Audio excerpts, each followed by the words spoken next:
Thank you, Mr. Chair, and Dr. D'Souza. It's good to see you again. And I'll start off with, we're not going to do what we've done in the past. We're not going to be that long. But I do have a couple of questions for you. The things you talked about happening here in Connecticut have happened under a system of prohibition. And I wonder uh, why you think it would be good to leave the system of prohibition in place as opposed to creating a more regulated system. So, thank you, Senator Winfield. I'm not an expert on matters of prohibition. I'm really here to testify as a physician, as a scientist, and as a dad. I think there are some obvious advantages to regulating it. That is, if you can make sure that the product that's available to the citizens is being carefully, vetted and tested, and so on and so forth. That said, my sense is that in Colorado and even in California, the black market is actually thriving. And the dent that was supposed to happen to the black market hasn't actually happened to the same extent.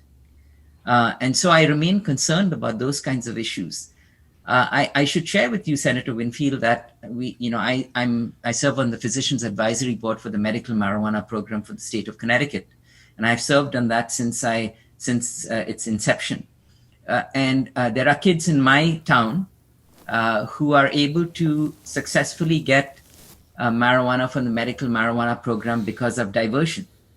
That is to say, people who have been certified to get medical marijuana are keeping some for themselves and selling some of it to young people. And that's happened even before this bill that we are considering right now. So I remain concerned that it's going to be very hard for us to prevent this from happening. Something else related to that is that the perception of young people of cannabis has changed. In the Monitoring for the Future survey, a survey that's done every year amongst 10,000 high school kids across the country, including Connecticut. For the last 4 consecutive years, kids believe that tobacco is much more harmful than cannabis. And it's in part, I'm speculating here, it's in part because of the mixed message that they're getting. They're getting the message that marijuana is a medically approved treatment.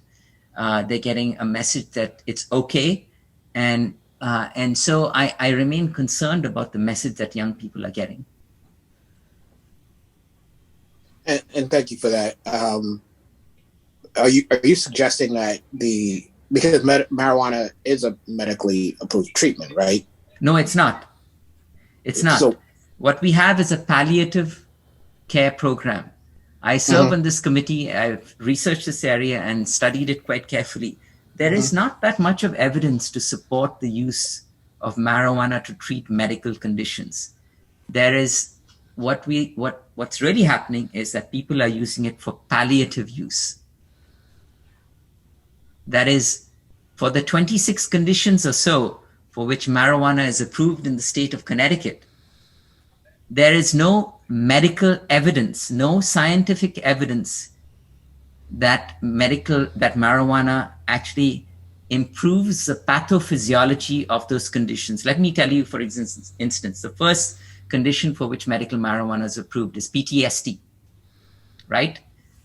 Mm-hmm. There is no evidence. In fact, there is evidence to the contrary that medical marijuana worsens PTSD. So what we are talking about here is a palliative program. Yeah, could we pause there for a second? Because I want to understand what you're saying. So you serve on the board of what now? The Physicians Advisory Board for the state of Connecticut's medical marijuana program. Mm-hmm. And why are you serving on that board if it's not a medical issue? I'm serving on the board because the Department of Consumer Protection assembled a group of physicians to advise them on new indications. Sorry, I didn't mean to cut you off. Go ahead. No, that's it. And if there's no medical aspect to this, what are you advising them on? That's a good question. I'm not being facetious. No, no, You serve on the board. And neither am I being facetious. I think that there's been a long tradition in this country where the first foray towards legalizing cannabis is to establish its use for medical conditions. That happened in California. And that has been the tradition across states. They first legalized cannabis for medical conditions. But again, I want to emphasize the fact that there is really no compelling evidence that marijuana, that marijuana treats or addresses the pathophysiology of medical conditions for which it's been approved.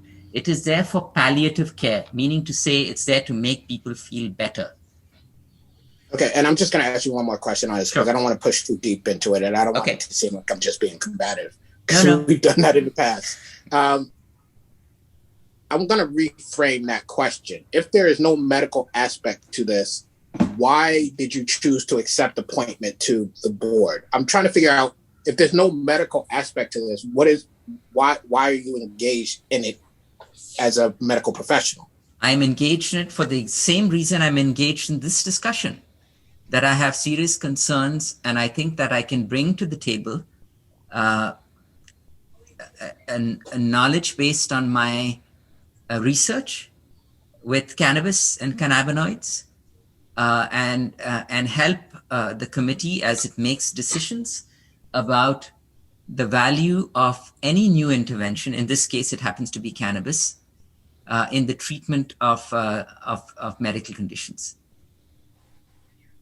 Okay, I'm going to move on from that. I just want to ask you another question about the Young Wolf Saravar and Tucker study that you were referring to earlier in the JAMA journal. Do you think it's important that that study was qualitative and not epidemiological?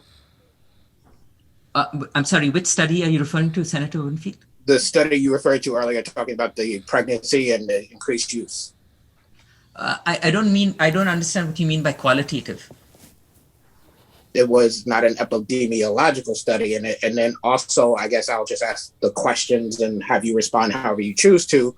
The studies that are embedded in it, the references in the study, go back to 2002, well before we had legalized cannabis. So this was something that was already happening. And I didn't, not that you were hiding anything, but I didn't get that impression from the information you shared with the committee. Oh, I want to be clear that I did not, I'm sorry if I suggested that study had anything to do with pre and post legalization. All I was stating as a matter of fact is that women who use cannabis during pregnancy, their children have a higher rate of serious mental illnesses. That's all. I wasn't making the point that this is pre or post legalization. I'm not suggesting that you were making any point. I'm suggesting that sometimes when people testify in a context, if it's not made clear, we fill that with information that's not necessarily there. The other thing I wanted to say about that study was that one of the references embedded in it suggested that one of the sub-studies looked at alcohol, cigarettes, and cannabis, and the usage increased in those too. So there's something going on that's not necessarily directly related to cannabis itself, and that's about depression and the issues of pregnancy itself. I think that's a fair point. I think one of the challenges of studying the effects of any drug on pregnancy is that it is typical for women who use one drug during pregnancy to also be using other drugs. So to tease out the effect of tobacco, to tease out the effect of alcohol from cannabis may be challenging. I agree with you. But there are a number of studies that have suggested that the use of cannabis, amongst other things, during pregnancy is associated with higher rates. But the reason I think it's important for us to consider this is that unlike other drugs, pregnant women are using cannabis because they think it treats morning sickness. Cannabis is known to be effective in the treatment of vomiting, right? And emesis. And morning sickness, one of the problematic symptoms is vomiting. And so women are specifically choosing to use cannabis during pregnancy, not alcohol, not nicotine, to treat morning sickness. And that's the reason I'm mentioning it. Thank you, Dr. D'Souza, for joining us again. And I would just say that my only point is to make sure that we're all clear on the information that's presented to us. And even on that last point about morning sickness, while that's a part of it, I think there's also a suggestion that, like alcohol and cigarettes, cannabis is being used for multiple reasons, some of which are the same reasons alcohol and cigarettes are being used. But again, I thank you for joining us and sharing your information with us.